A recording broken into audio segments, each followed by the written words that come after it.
Chapter 19, the Zadok, Priesthood, and Restoration. We're looking here at a really potent idea, something that challenges how we think about devotion. The priesthood of Zadok. Right. It's distinct from other concepts of priesthood we might discuss. This one focuses specifically on a lineage known for unwavering commitment. Exactly. It's presented as a standard of absolute purity, singular loyalty to God.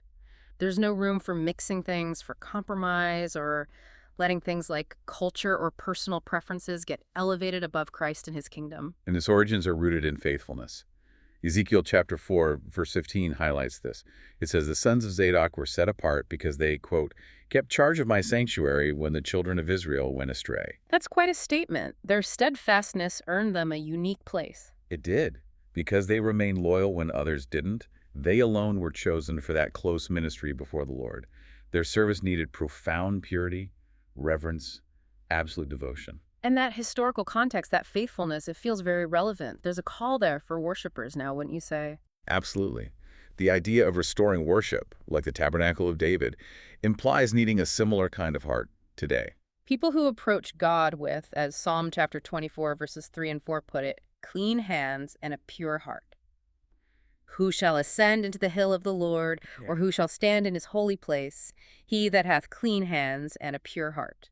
It speaks to that deep inner purification, doesn't it? Going beyond just outward religious forms. Yes, it does. It reminds me of Malachi chapter 3, verse 3. The refining imagery, where God purifies his people like gold and silver. Exactly. So that, as the verse says, they may offer unto the Lord an offering in righteousness.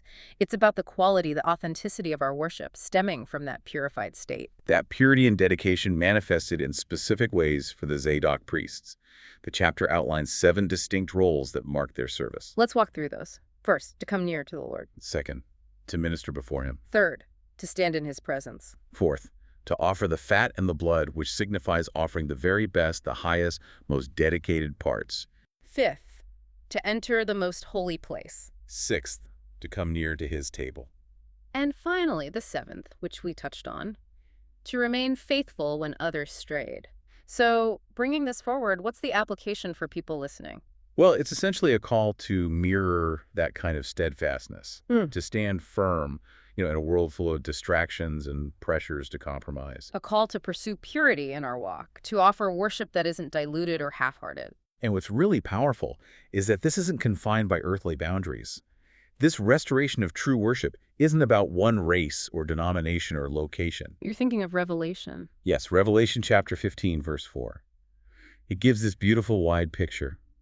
"Who shall not fear thee, O Lord, and glorify thy name? For thou only art holy. For all nations shall come and worship before thee, for thy judgments are made manifest." All nations. It's a global return to God's standard of holiness. A people transformed by the Spirit, not just shaped by the surrounding culture. And that transformation starts within. It has to. Which brings us to Joel chapter 2, verse 13. Such a powerful call. "And rend your heart and not your garments, and turn unto the Lord your God. For he is gracious and merciful, slow to anger, and of great kindness, and repenteth him of the evil." Rend your heart. That points to the core of it. True worship, true turning to God, begins with that deep, authentic inward surrender, not just outward show. There's a personal story shared in the book that really captures this relationship with God. Yes, from Evangeline Isaacs. It's quite touching.